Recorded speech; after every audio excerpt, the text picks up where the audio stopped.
Hello and welcome back to Radiant Dawn 0% Growths. This is Chapter 4-2, our first Hawk Army chapter.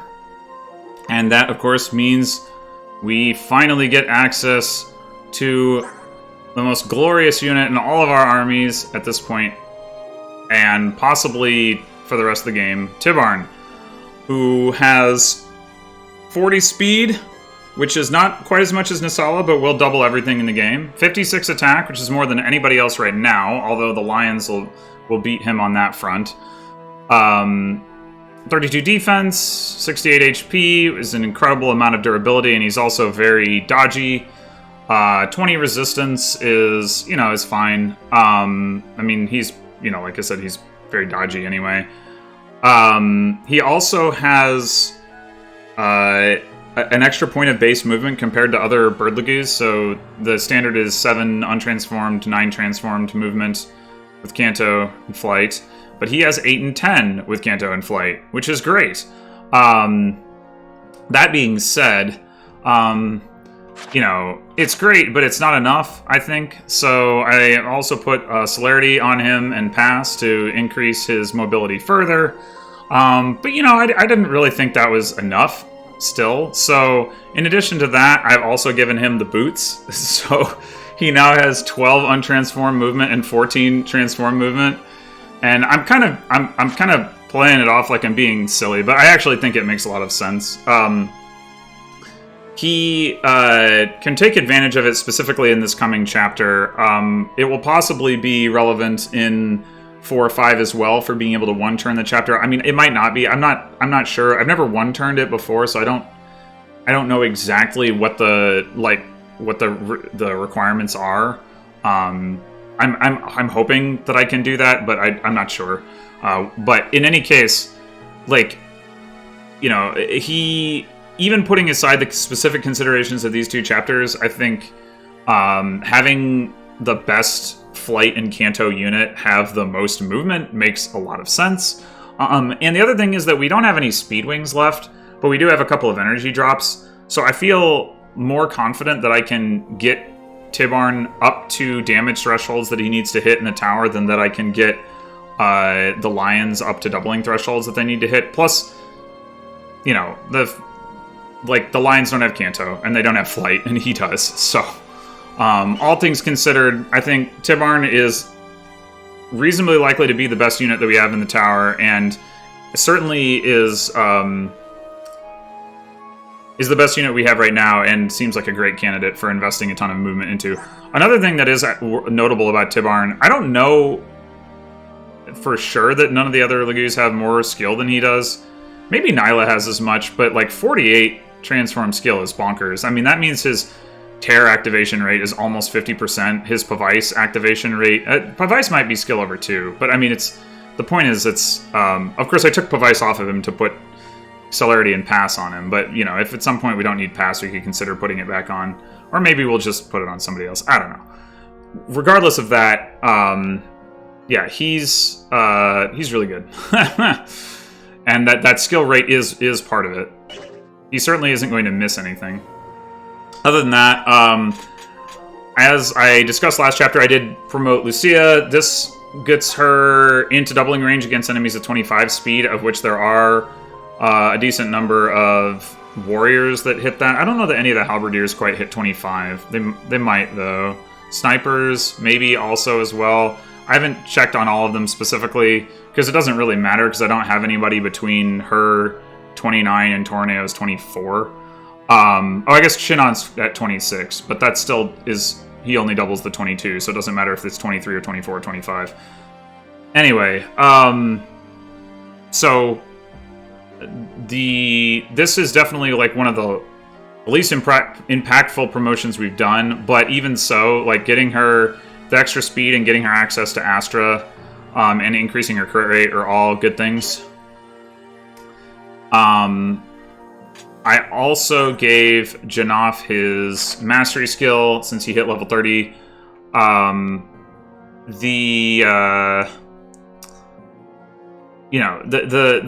There's an argument when you're training the Hawks for not giving them the mastery skill so they can get to S-Strike, but I mean, at this point, like, unless we take Janov into the tower, it doesn't really matter. He's also really close anyway, so it probably wouldn't matter in that sense, even so.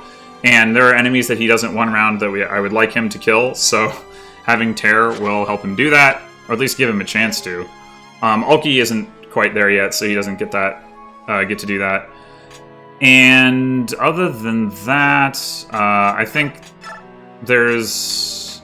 I took a Resolve off of Torneo. So the clear of this chapter definitely is a lot more reliable if I have Resolve on Torneo, but Torneo doesn't need to do as much with Resolve as we want to be able to do with it in the next couple of chapters after this, which just get harder and harder. And so I'm sacrificing some reliability here so that I have access to Resolve, the extra Resolve scroll for the next couple of chapters. Probably I'm going to use it next chapter on Scrimmer and keep the one that Har has so that they both have it. For similar reasons, I'm not putting Adept on Lucia, and I've taken Adept off of Shinon because I want to give it to Nisala for next chapter. And that's pretty much it, I think. So, 4-2, another route map, a huge map, tons of enemies. You can see it this way as well, just red dots everywhere. It's like a pox. And there are a fair number of enemies that don't move on the far side of the map. These two, this bishop, and then these 6. And so it's somewhat like 3-10 in the sense that, we have to rush across the map to get to the enemies that don't move as quickly as we can. Also, as has been the case in the last couple of chapters, we're going to be focusing the efforts of our Legus on killing enemies, with ranged weapons, so that we can enemy phase the other ones on enemy phase. The majority of those, I guess, well, there's a guy with a crossbow here, a couple of snipers here and here, another one here, and a sage. This sage and sniper. And yeah, there's not really any enemies with hand axes or javelins outside of these two guys who are both stationary anyway, which kind of changes. Oh, and this guy. But like I said, they're stationary. Oh, and this guy. But those are all stationary. All of the enemies that have javelins or hand axes or their more upgraded equivalents are stationary. Anyway, in terms of who we're bringing, Tibarn and Valencia are required, plus Rayson, Ranulf, Lucia, Torneo, Janov, Ulki, Kieran, Nolan, Shinon, and Boyd. Let's go. So the first thing I'm going to try to do is have Lucia come up here and at least put some damage on, if not kill this guy. Alright. Very good. So that definitely makes things easier. Knowing that at least one of those guys will be dead. Actually, I'm pretty sure we have a guaranteed kill on this guy once this guy is dead. So I'm gonna shift Ranulf, which gets him the ability to smite Tibarn, which he would not otherwise have. The only other people... So there's a bunch of Legus who can smite Tibarn if they've shifted. Ranulf is one, Ulki and Janov can both do it, Kiza can do it. Mordecai can do it without being shifted. And then the only Bayark character... I think this is true. The only Bayark character that can shove to untransform Tibarn is Nolan. I'm pretty sure. Everybody else has... So Nolan has 14 con. Tibarn has 16 weight. Everybody else has 13 or less. Boyd has 12. All of the generals... Well, so they're not all the generals. Torneo and Brahm have 11. Gatry has 13. The Halberdiers have 11... Maybe promoted Aaron could do it. Unpromoted Aaron has 11 con, so I would guess that he only goes up to 13 when he's promoted, but I'm not positive. Anyway, I'm pretty sure Nolan's the only one who can do it. We don't actually need him to do it, but I just think it's interesting that Nolan is actually, like, a uniquely good shover. Anyway, we're gonna have Tibarn come down here and take out this guy with the crossbow. That's one of the enemies he can't enemy phase. As you could see there, or might have seen at least, he would survive if he got hit by that, though the hit rate's not that high anyway. Yeah, so, and I mean, as you could also see, that's, like, the boots and celerity putting in work. In order for him not to have one or of those things, we'd have to, and to still get down there, we'd have to shove him an additional 2 times, which would mean we'd have to kill this guy, because he was here after the smite. And we'd have to be shoving with, you know, Nolan plus, like, Mordecai or half-shifted Kiza or whatever. So, yeah, I think it's actually pretty nice not to have to do that. Anyway, alright, so I'm going to start working on this guy by having Boyd come up here and do that. Yeah, so now, like, if this guy was still alive, Boyd could potentially finish, but then we would not have a guaranteed kill because we would be relying on this other guy, because we'd be relying on Shinon to crit or silencer. She did not do, so that's good. It's good that we have options here, and we can take this guy out with Nolan. Or, well, I take it back. We could still have, like, killed the guy because we could have used Kieran, but then Kieran wouldn't be able to do this. Which we want him to be able to do so that Torneo can finish this guy off. And we don't have to worry about, like, one of the generals, like, moving to here, and then the other one moving before this one moves, and then, like, we don't get the damage on them sort of deal. Anyway, Lencia is going to come up here, which is going to allow her to do some damage on enemy phase to these 2 guys. And then we're going to start using the Laguz Stone kindly provided to us by Scrimmer. There's still a 1-use Laguz Stone in the convoy that we can give Scrimmer next chapter. I don't anticipate needing it for Racing in 4-5. Even if we need to 2-turn the chapter, I don't think we'll need to transform Racing to be able to do it. So, should be good to go on Laguz Stones.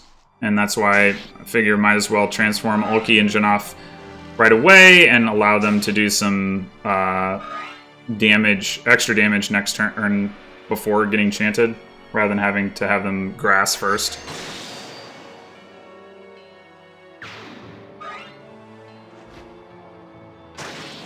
In fact, it's given that I didn't put resolve on Torneo, I'd say it's pretty essential for them to be transformed going into next turn. Oh, nice. We don't need Alencia to get that kill, but I will certainly take it.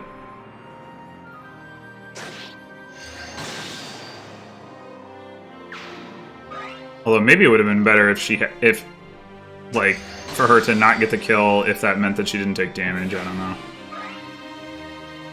It shouldn't really matter that she took damage, but it could matter. And then we get Peleus showing up. So let's talk about Peleus. Peleus is, you know, of course, another late joining unit that benefits from 0% growth, but not nearly as much as the Falcon Knights or Sonicy. His stats are just not very impressive. 21 speed is better than like the other magic users aside from Sonicy, but it's not good enough to like do anything other than allow him to survive like a hit on enemy phase. And when I say a hit, I literally mean one hit. And his magic stat is pretty bad, like for this point in the game, and his joining level. Soren and Riss have similar magic stats all the way back in 3P, and so in a growth playthrough, like if you were training them, like, he would be put to shame, and they're not even good. Like, and certainly Sonicy's magic stat blows him away. He does come with this Fenrir tome, which is pretty handy for this chapter. And that's, I would say that's like his best feature. Yeah. Anyway, speaking of that, though, I'm gonna just save state really quick because I need him. I pretty much need him to hit this attack. Okay. I don't think there's any real way around it. Everything gets too problematic if he, like, because he can die on enemy phase if these two both get to attack him. I mean, conceivably he would dodge one of them, but I'd rather have him just get the kill. Then we're gonna have Alki come up and finish this guy off.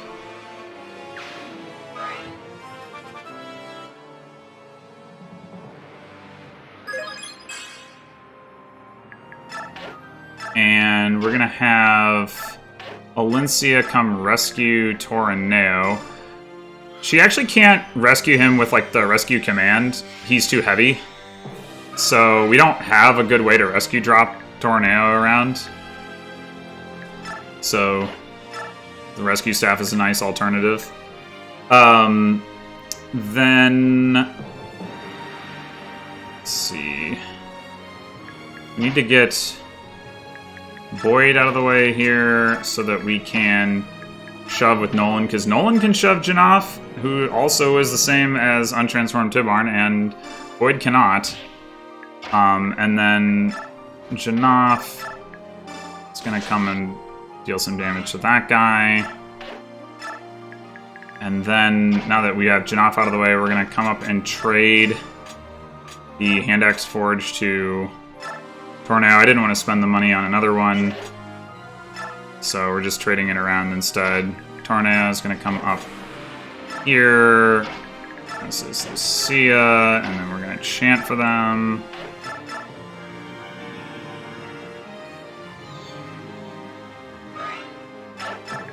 And we're going to smite Shinon forward so he can get up there. And have Ulki take out this general. And we're going to place Ulki next to this one. The reason I want to do that... So Janaf does more damage to the general, but if Janaf damages him, then this bishop here will heal that general, which we do not want. So instead, we put Ulki next to him, and he won't heal him. Meanwhile, we're also putting them in a position where we're going to lure these two guys up, and though they are going to attack and we're not going to be able to retaliate, we just want them closer because of being able to just, like, reach them and still be able to chant and be in the position we need to be for turn 4 as well. Meanwhile, Shinon is going to come up here and take out this Sage. Kapang. And then Torineo can actually double this general right here. But I have found that advancing Lucia and Torineo too far towards these guys just doesn't tend to work out. They don't have the durability. So what we're going to do instead is put them like this and like this. These enemies will all move towards us. Like, once these guys start moving, these 4 guys and this wyvern will all come over this way. This guy won't, for some reason, and these 2 won't. But, yeah. And then, I believe all we've got left is Tibarn, who needs to take out this sniper.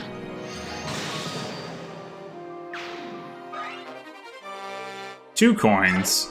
It's totally useful given that I already did my silver axe forging, or silver weapon, not specifically axe.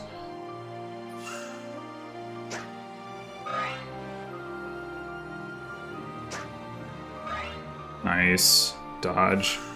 That's actually pretty helpful. If Valencia doesn't need to heal...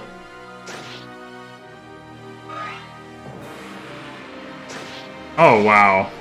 Let's go, Tornado. Good dodging. I mean, those guys' hit rates are pretty bad, but still. They do a lot of damage if they do hit, so... I definitely appreciate the dodge. Nice! Alright. So far, so good.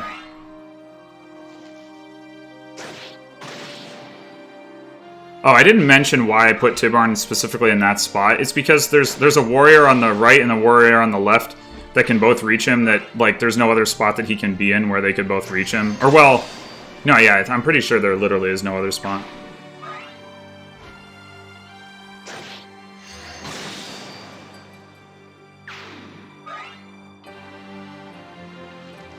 And as it so happens, Tibarn can still get back up to get chanted this coming turn from there because of his 14 movement.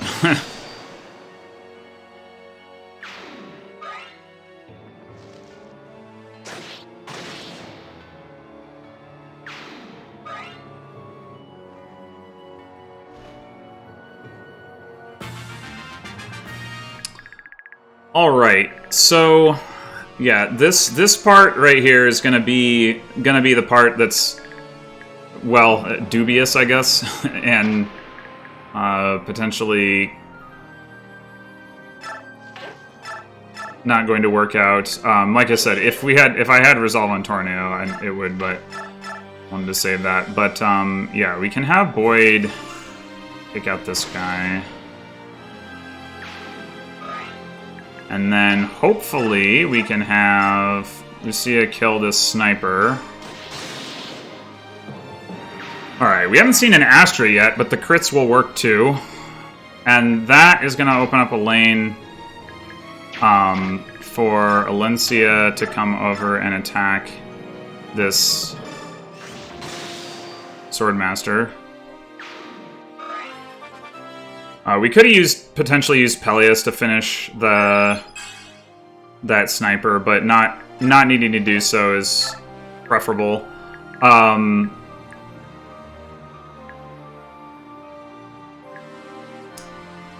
Alright, now what we want to do is have Shinon try to kill this Wyvern. Hopefully he can proc Silencer. 4 chances to do it. Nope. Alright, thanks, Shinon. So, since he did not manage to do that, we're gonna... Well, we would trade him the crossbow anyway, but have Tornado get the kill. The unfortunate thing about that is that we don't get to heal him. But, oh, wait. I was maybe supposed to... No, I don't think it matters. I was gonna say I was maybe supposed to equip the hand axe, but Lucia can kill this guy next turn regardless of whether we have the hand axe equipped. So if anything, having a little bit of extra damage on one of these guys should be good. Okay,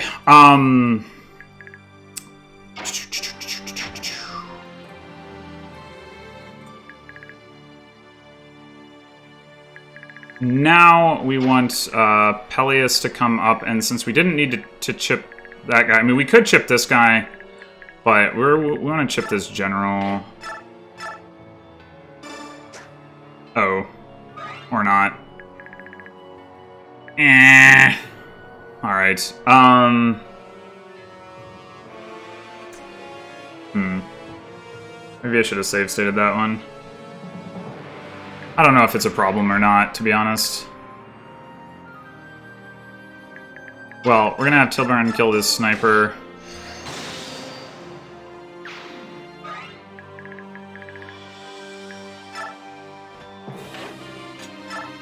And we're going to have Janaf try to kill this guy. And succeed. Let's go, Janaf. Alright, I mean, we could finish with Alencia, but... Ulki, and take out this guy.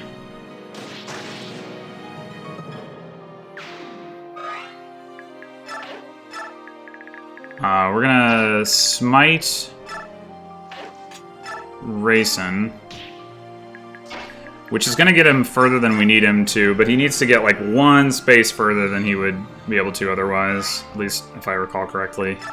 Put him all the way over here, and then we're actually just gonna have the Hawks grass up, because they don't quite have enough gauge left to make it through next turn.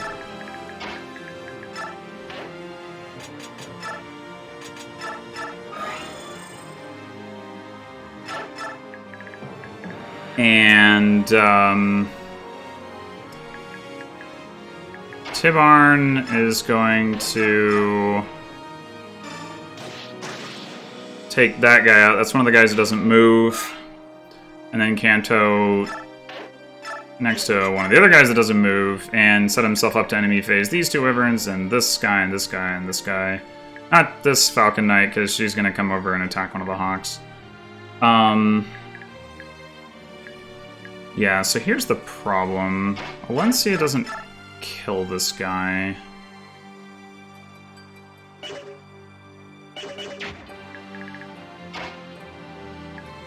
I think what I'm gonna do...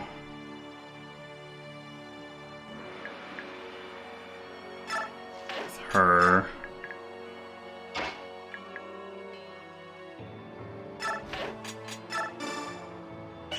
My concern is that if I attack... I don't know whether the healer will heal this guy before he attacks Alencia or not. I could kill the healer with Alencia, but then the Falcon Knight can reach her, which is too dangerous. Actually, the Falcon Knight doesn't double her. Didn't realize that. 1, 2, 3, 4, 5, 6, 7, 8, 9. 1, 2, 3... Whoops. 1, 2, 3, 4, 5, 6, 7, 8, 9. Yeah, the Falcon Knight can get to here, and Alencia would be here. She's got 21 defense. Falcon Knight does 33. She actually doesn't die. So I guess that's fine. Let me make sure... 1, 2, 3, 4, 5, 6, 7... Yep, that's fine. Okay.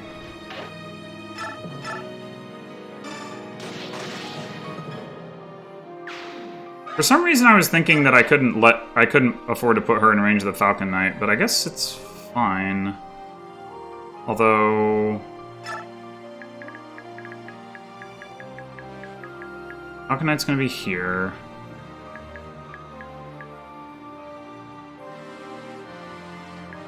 We're gonna try to kill the Falcon Knight with Shinon next turn. He's gonna need to be shoved.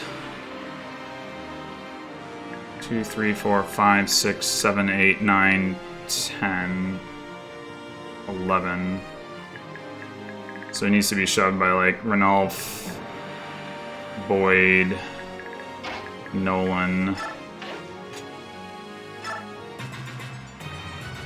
Hopefully that'll be alright.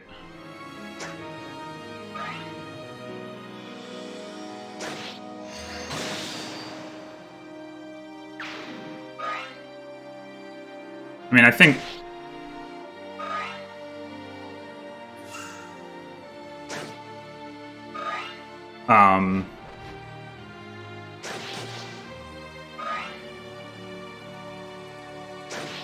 Actually, another possibility... No, that's right. The bishops on the left side are going to heal the Falcon Knight. So we were not going to be able to finish it with Alencia.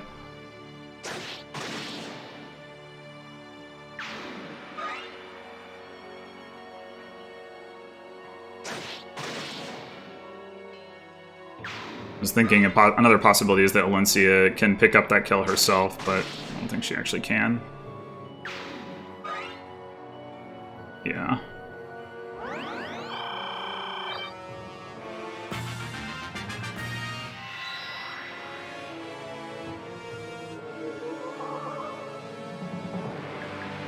Okay, so one thing we definitely need to do is take this guy out with Lucia.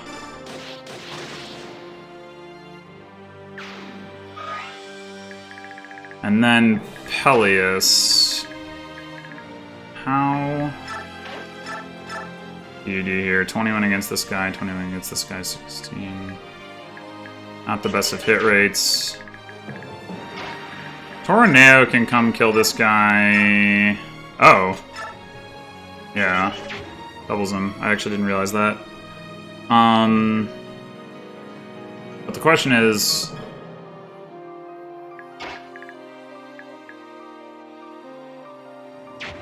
One, two, three, four, five, 6, 8, so... 8, 9, 10, 11...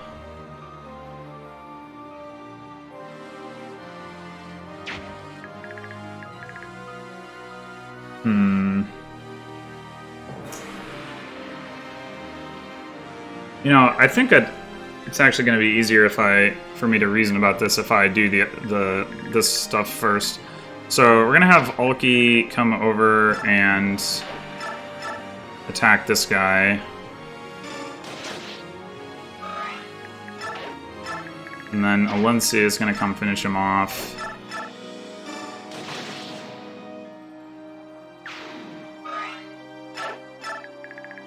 And then we're gonna have Janaf attack this guy.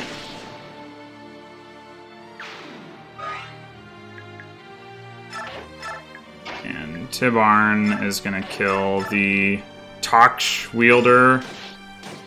Ow.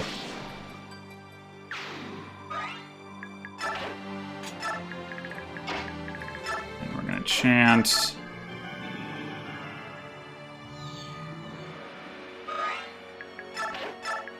Tibarn is going to come down here, kill this guy, and then enemy phase the other general.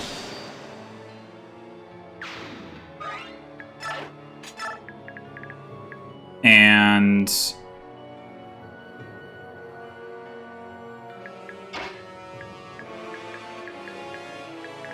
yeah, I think we might be able to have... So, Ulki... is doing 20, he's going to do 25. Yeah, so Ulki is going to take this guy out.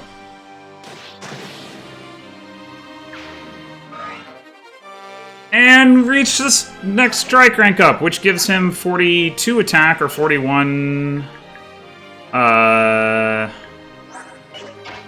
without support. Actually, wait a minute. Oh, Janaf does kill. Why was I thinking that Janaf didn't kill Veltome? I was thinking that for some reason, but I guess, yeah. Oh, I see. Yeah, we needed Ulki to strike rank up to be able to kill one of these guys. Okay, yeah. So we can have now Alencia kill this guy. Veltome doesn't move, so we're gonna have Ulki kill Veltome on enemy phase. We'd actually have Ulki come sit next to this guy, this general too, and kill it sorry, have Janaf do that, if we want.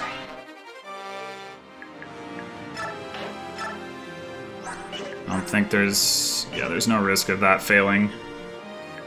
So given all of that, we probably don't even need Peleus, so I was probably more concerned than I needed to be. So we get that kill, or we... that...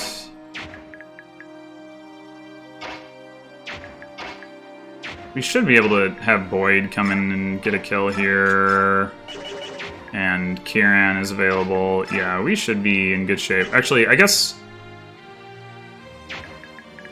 maybe we want to leave room for Nolan to come up and shoot something with a crossbow. We just do that.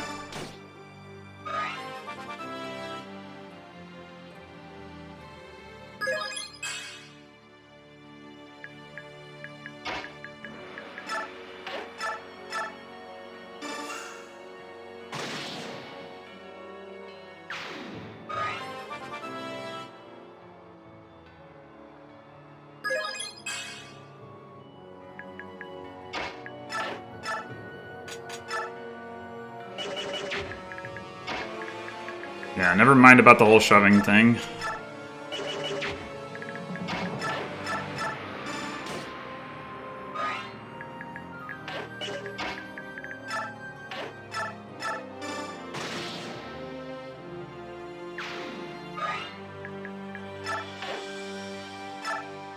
Alright, I'm fairly certain that this guy is not going to start moving. I kind of want to level Jannoff's strike rank just for the hell of it. But just in case I'm wrong and he does start moving, if I put Tornado here, then, like, the guy will die. So that's what we'll do. And we don't even need Peleus' damage. Got everything good to go. So, I don't know. Go over there and make sure you don't get attacked.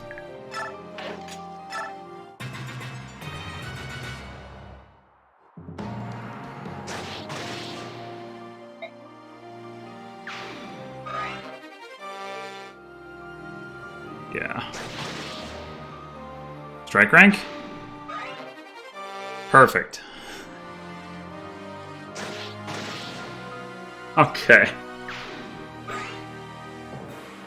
Well, I definitely think, yeah, that was, I mean, like I said, this is not a reliable clear. It could be a lot more reliable with Resolve on Tornado, but, it did work out. We even had a little bit of, like, flexibility towards the end there. I'm trying to think why that was the case. One reason is that Falcon Knight didn't have 26 speed, which I thought it did, like, the other time I played, or the other times I played this, but maybe I just assumed that and was incorrect.